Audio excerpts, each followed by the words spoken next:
I was elbow-deep in the guts of a $3 million yacht, sanding down a mahogany deck under the Georgia sun, when my phone buzzed against the workbench. Sweat stung my eyes, and the Savannah River breeze did little to cool the heat crawling up my neck. I wiped my hands on a rag, figuring it was a client nitpicking a deadline. Instead, an email from Celeste's lawyer stared back at me. Divorce petition. Please review attached documents. My gut twisted, but nothing prepared me for the file I opened next. There, in black and white, was my boatyard, my life's work, listed as an asset of the Varnell Family Trust. My signature was at the bottom, except I'd never signed it. I stood there, the cypress scent of wood polish mixing with the river's briny tang, as the world tilted. My chest burned like I'd been sucker-punched, each breath a fight to stay upright. Celeste, my wife of 8. Years had done this. She'd forged my name, handed my legacy to her blue blood family, and now she was cutting me loose. The boatyard wasn't just a business. It was every late night, every busted knuckle, every dream I'd clawed from nothing. And she'd stolen it with a pen stroke. I gripped the phone so hard my knuckles whitened, the screen blurring as my pulse hammered. How long had she planned this? Was it her mother, Isadora, whispering in her ear, or her spoiled sister, Livia, pushing for a bigger wedding budget? The Varnells had always looked down their noses at me, the carpenter's kid who dared marry their golden girl. I'd ignored their snide remarks, thinking Celeste was different. But this was betrayal carved into my bones. My first instinct was to call her, to demand answers, to roar until the river itself shook. But the words caught in my throat, heavy as wet sand. I couldn't speak, couldn't move. The yacht's polished deck gleamed under my feet, mocking me with its perfection while my world cracked open. I'd built this life for us, for her, and she'd sold me out. The email's cold legalese echoed in my head. Equitable distribution, marital assets. They weren't just taking my business, they were erasing me. I forced my eyes back to the document, rereading the forged signature. It was close, too close. She'd studied my scrawl, practiced it, probably while I was out here working to keep her family's lifestyle afloat. The thought made my stomach churn. I'd trusted her with everything, my books, my contracts, my heart, and she'd used it to gut me. The river kept flowing, indifferent as I stood frozen. A gull screamed overhead and the distant hum of a speedboat cut through the haze. I wanted to smash something, to tear the yacht apart plank by plank, but my hands stayed still. Rage boiled inside, but it was the hurt that cut deeper, the kind that makes you question every promise, every touch, every quiet night you thought meant something. Celeste wasn't just my wife, she was my home. And now that home was ash. I didn't call her, I didn't scream. I just stared at the river, the email's glow burning into my eyes, and let the truth sink in. She'd drawn first blood. But this wasn't over. The river's hum faded as I turned from the workbench, my boots heavy on the boatyard's weathered planks. Celeste's betrayal clung to me like salt air, sharp and unyielding, but I didn't let it spill out. No shouts, no curses, just a hollow ache that settled in my chest like damp rot. I grabbed a hose, the cold spray hissing as I blasted grit off the dock. Each jet of water felt like a tether, keeping me from unraveling. I focused on the rhythm, spray, scrub, repeat, because if I stopped, I'd have to face the void she'd carved into my life. I moved to the office, a cramped room smelling of engine oil and old coffee. The chair creaked as I sank into it, my hands moving on autopilot. I powered up the laptop, saved the lawyer's email to an encrypted folder, and printed the damning document. The printer's whine was the only sound, each page a quiet accusation. I stacked them neatly, slid them into a steel lockbox, and snapped it shut. The click echoed, final, like a door slamming on what I thought we had. Outside, my crew was prepping a hull for paint. Jake, my lead mechanic, waved me over. "Boss, you good with the epoxy mix for the Carter job?" His voice was casual, oblivious to the storm inside me. I nodded, my jaw tight. "Yeah, stick with the 2-to-1 ratio," I said, my tone flat, as the river at low tide. He didn't push, just went back to work. I envied his ignorance, the simplicity of a day without treachery. I poured coffee from a stained pot, the bitter steam curling under my nose. Leaning against the counter, I stared out the window at the marsh grass swaying in the breeze. My mind wanted to race, to dissect every moment with Celeste, to hunt for the exact second she decided I was expendable. But I locked it down, forcing my focus to the mug's warmth, the faint crackle of a radio in the distance. Emotion was a luxury I couldn't afford. Not yet. The lockbox sat on my desk, its presence a weight I couldn't ignore. Inside was proof of her deceit, a forged signature that mocked every late-night talk, every shared plan. I'd built this yard from nothing, poured my soul into it while her family sipped martinis and called me trade, and she'd let them. Maybe even agreed. The thought gnawed at me, but I didn't flinch. I sipped the coffee, its burn grounding me, and checked my watch. 2 hours until the crew knocked off. I had work to do. I stepped outside, grabbing a sander to smooth a rail on the yacht. The vibration numbed my hands, drowning out the chaos in my head. Each pass of the tool was deliberate, stripping away imperfections like I wished I could strip away her lies. The guys laughed about a football game, their voices a distant hum. I didn't join in. I just kept sanding, the wood's grain emerging clean and honest, something I could trust. When the sun dipped low, painting the sky in streaks of fire, I shut down the sander and wiped my brow. The yard was quiet now, the crew gone. I stood, alone, the lockbox waiting inside. I wasn't ready to open it again, but I knew I'd have to. Not tonight, though. Tonight I'd hold the line, let the pain simmer, and keep moving forward. The sun sank below the marsh, leaving a chill that seeped into my bones as I stood alone in the boatyard. The silence was thick, broken only by the lap of waves against the dock.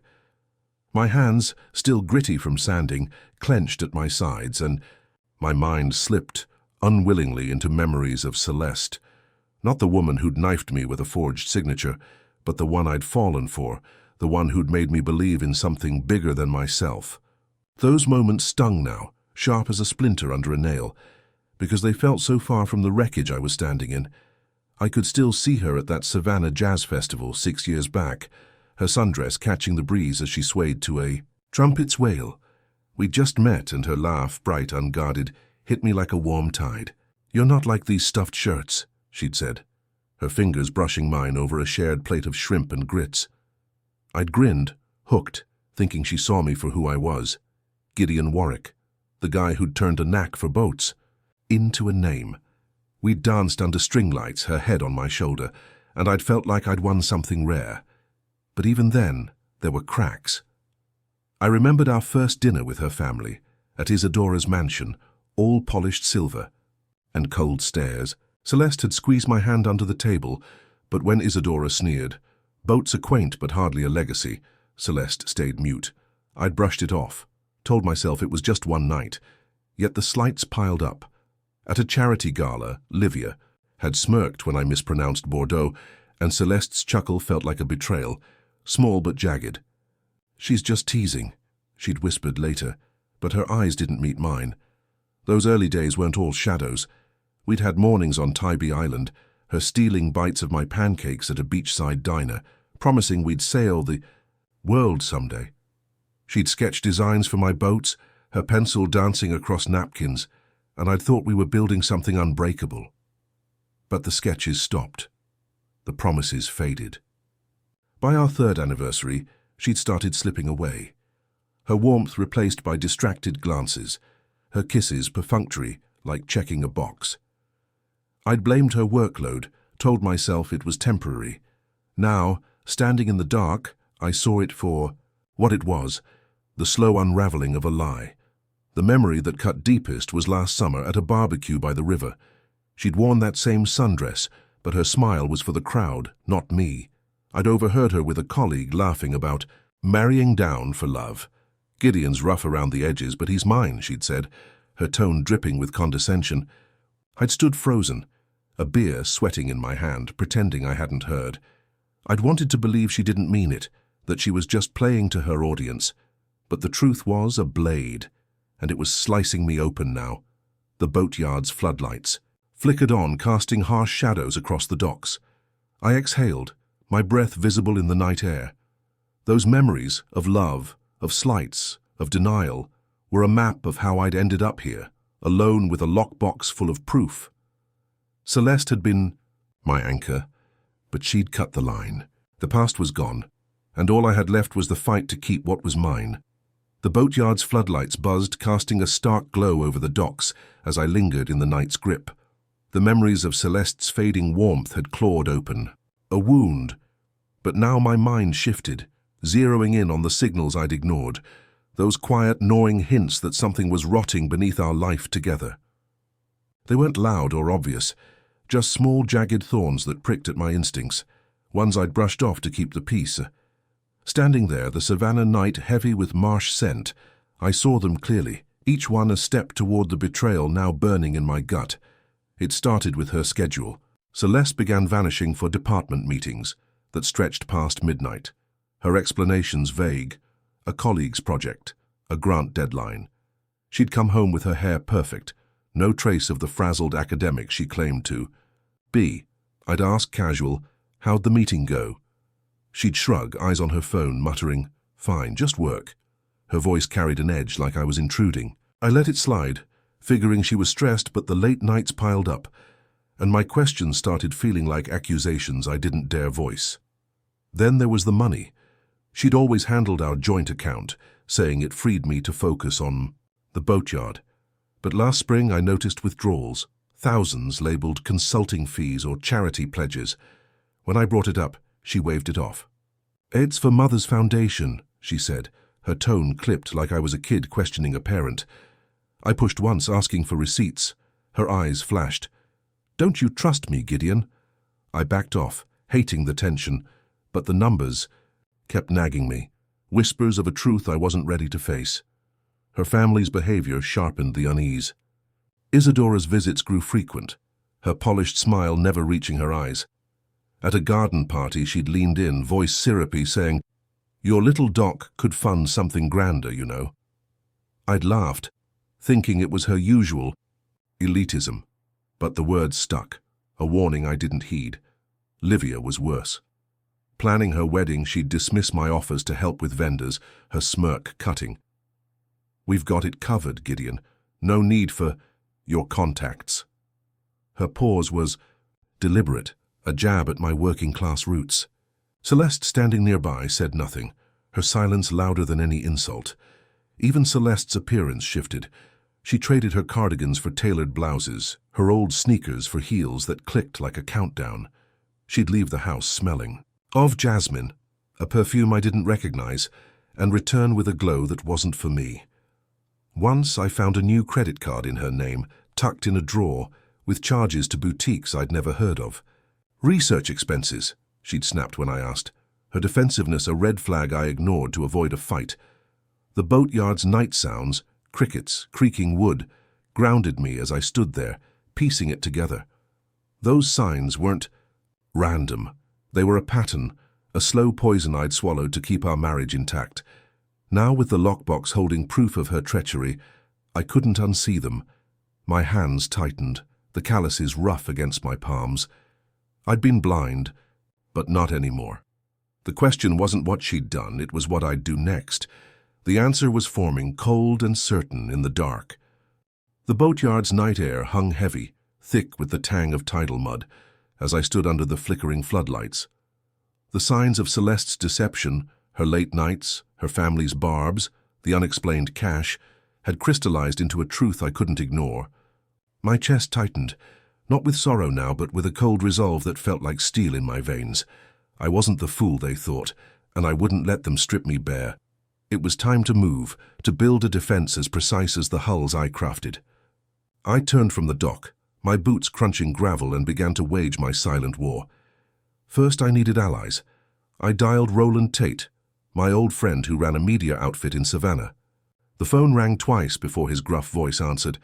"Gideon, you good?" I didn't waste words.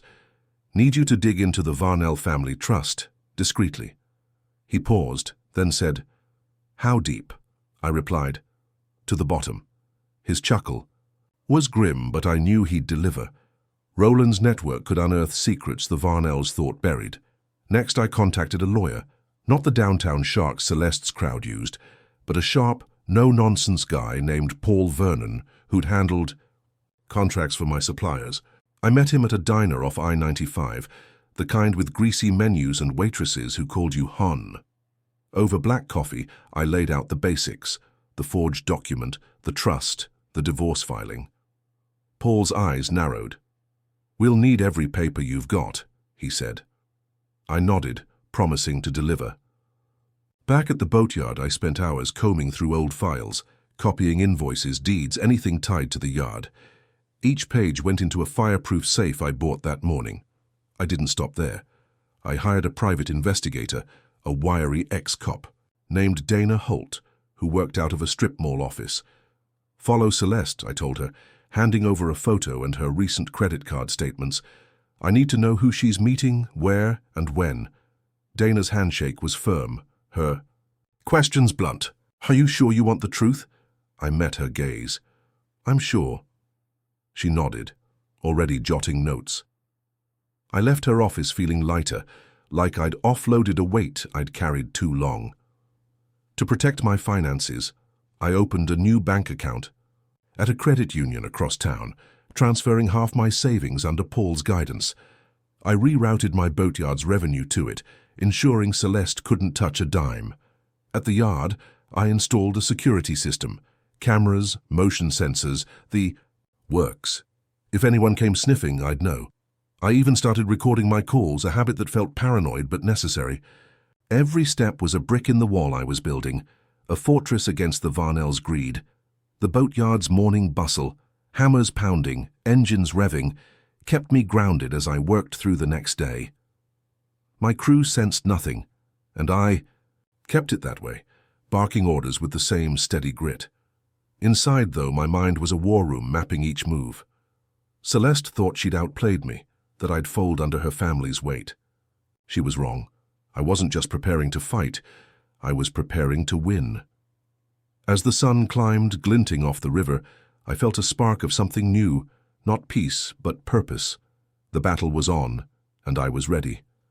The boatyard's dawn hum, clanging, tools and diesel fumes, felt like a pulse as I hauled a crate of varnish to the workshop. My defenses were in place, new accounts, cameras, a lawyer and a PI tailing Celeste. But the waiting gnawed at me, each day a tightrope between dread and determination. I was mid-stride when my phone pinged. Dana Holt's name flashed with a message, "Got something, meet me at the diner, noon." My stomach knotted, but I kept moving, the crate's weight grounding me. Whatever she'd found, I was ready to face it. At the diner, Dana slid a USB drive across the Formica table, her eyes steady. "For you're not going to like this," she said, voice low over the clatter of plates. I plugged the drive into my laptop, heart pounding like a piston. Files loaded, emails, bank records, photos. The first email from Celeste to Isadora hit like a sledgehammer. "Gideon's yard is secured in the trust. We'll liquidate after Livia's wedding." Isadora's reply was colder. "Good. The debts are piling up and Livia's venue demands payment." My jaw clenched, teeth grinding. They'd planned to gut my business to bankroll their lives. Photos followed. Celeste meeting a man in a suit at a riverfront cafe, their heads bent close. Dana's notes identified him. Victor Klein, a shady trust lawyer with a rap sheet for fraud. Bank records showed transfers from the Varnell Trust to Klein's offshore accounts, siphoning funds meant for my boatyard.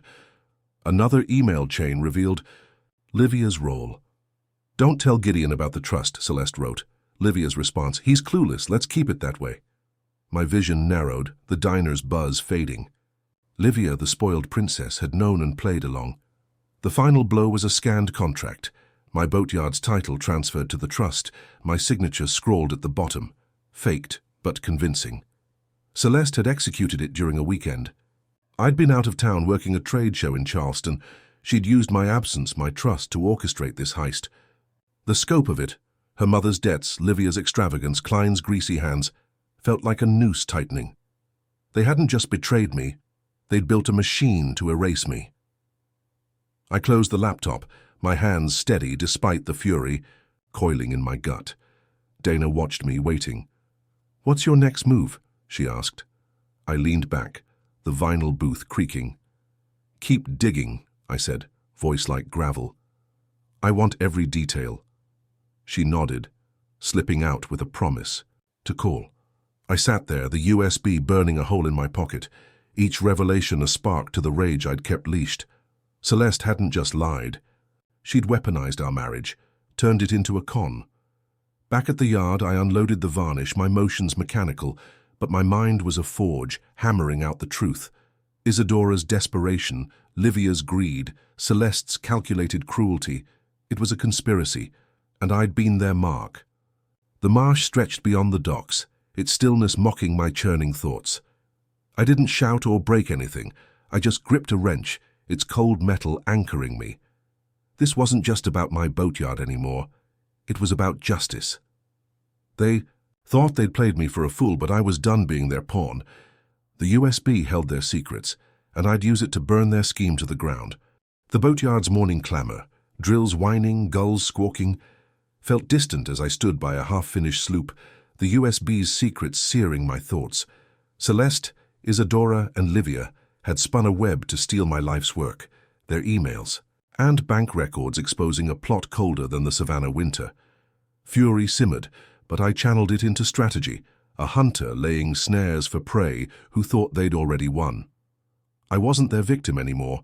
I was the one setting the stage, and they'd walk right into my trap. I started with a decoy. I texted Celeste from the office, my fingers steady despite the bile in my throat.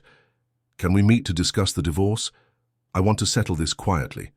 Her reply came fast, too eager. "Tomorrow, 2 p.m., my lawyer's office." I smirked, knowing she'd expect a beaten man, ready to sign away his future.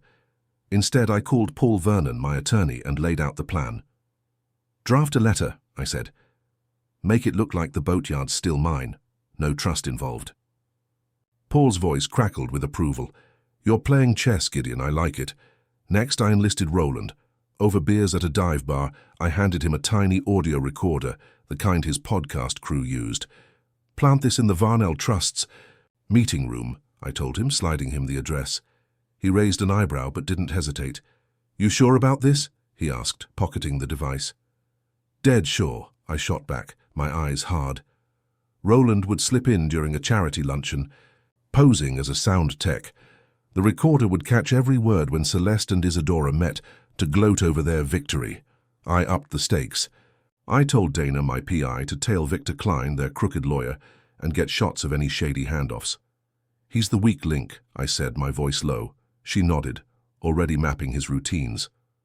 Meanwhile, I fed Celeste a lie through a casual email. Heard the trust might have issues. Hope it's not a problem for Livia's wedding. I wanted her nervous, sloppy, thinking I was sniffing around but clueless about the depth of my knowledge.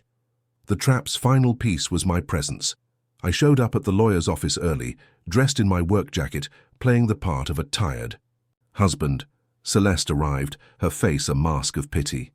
"Gideon, this doesn't have to be ugly," she said, her tone syrupy. I leaned back, arms crossed. "Just want what's fair," I replied, letting her think I was folding. Her lawyer slid papers across the table, but I stalled, asking vague questions about trust assets. Her eyes flicked to her phone, a telltale twitch. The recorder was rolling elsewhere, and I knew she'd rush to Isadora after this, spilling everything. As I left, the riverfront's salty breeze hit me sharp and clean. My pulse was steady, but inside a storm raged, not of pain now, but of purpose. Celeste thought she'd outsmarted me, that her family's name shielded them. She was wrong. The recorder, Dana's photos, Paul's letter, they were my weapons, poised to strike. I walked back to the yard, the sloop's frame gleaming under the sun. They'd built their scheme on lies, but I'd built mine on truth, and it was about to bury them. The trap was set, and I was ready to spring it. The trap was sprung, and the boatyard's morning grind, sawdust swirling, cranes groaning, felt like a distant pulse as I stepped into the courthouse, my boots echoing on marble. Celeste and her family thought they'd cornered me, but the recorder, photos, and forged documents I'd gathered were a noose they'd tied themselves. My heart thumped not with fear, but with the grim satisfaction of a man about to reclaim his life. Today their house of lies would burn, and I'd be the one striking the match. Paul Vernon stood ready, his briefcase packed with evidence. We entered the courtroom, the air thick with murmurs and the judge's gavel. Celeste sat across the aisle, her face pale, Isadora beside her, lips pursed like she'd sucked a lemon. Livia fidgeted, her engagement ring glinting, a cruel reminder of their greed. Paul began, his voice steady, laying out the conspiracy, emails plotting to liquidate my boatyard, bank transfers to Victor Klein's offshore accounts, the audio of Celeste and Isadora scheming post-meeting. Each word landed like a hammer, their faces crumpling as the truth unfurled. The judge leaned forward, eyes narrowing at the forged contract bearing my name. Paul played the recording, Celeste's voice clear. "Once the wedding's done, we sell Gideon's yard." Isadora's reply followed, "Klein's ready to move the funds." Gasps rippled through the room. I stared straight ahead, my jaw tight, feeling the weight of their betrayal lift with every damning syllable. The photos came next, Klein handing Isadora an envelope, Celeste meeting him at a seedy motel. The evidence was ironclad, a blade cutting through their facade. The courtroom dissolved into chaos. Isadora stood, shouting, "This is slander!" But the judge's gavel silenced her. Deputies moved in, cuffs clicking as they escorted her out, her designer heels scuffing the floor. Celeste slumped, hands covering her face, while Livia's fiancé stormed out, leaving her sobbing. The judge ruled swiftly. The trust was frozen, my boatyard returned, and fraud charges filed against Isadora and Klein. Celeste's university had already suspended her career in ashes. Their empire was dust. I walked out into Savannah's humid noon, the courthouse steps gleaming under the sun. Paul clapped my shoulder, but I barely felt it. My chest was a furnace, not of rage, but of clarity. I'd exposed them, not with fists or screams, but with their own words, their own greed. The river glinted nearby, its flow steady, indifferent to the wreckage behind me. I saw Celeste emerge, her eyes red, searching for me. I turned away, my stride firm. She'd made her choice, and I'd made mine. At the boatyard, the crew worked, on oblivious to the morning's earthquake. I stood by the sloop, its lines sharp and true, a testament to what I'd built and fought to keep. The victory wasn't sweet. It was heavy, like the oak I shaped. I'd lost a wife, a dream, but gained something harder, truth. Isadora's cuffs, Celeste's disgrace, Livia's broken plans, they were justice, not revenge. I didn't gloat. I just breathed, the marsh's briny scent filling my lungs. The fight wasn't over. Legal battles loomed, but for now I'd torn down their scheme, brick by brick. My boatyard was mine, and so was my future. I picked up a chisel, ready to carve it anew. The boatyard's afternoon buzz, hammers ringing, paint fumes rising, felt like a heartbeat as I gripped the chisel, its edge glinting under the Georgia sun.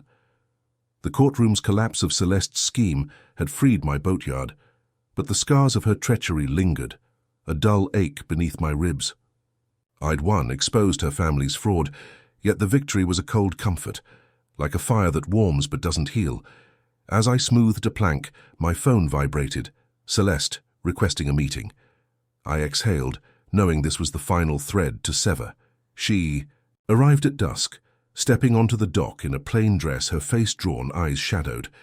The yard was quiet, the crew gone, leaving only the creak of moored boats and the river's soft murmur.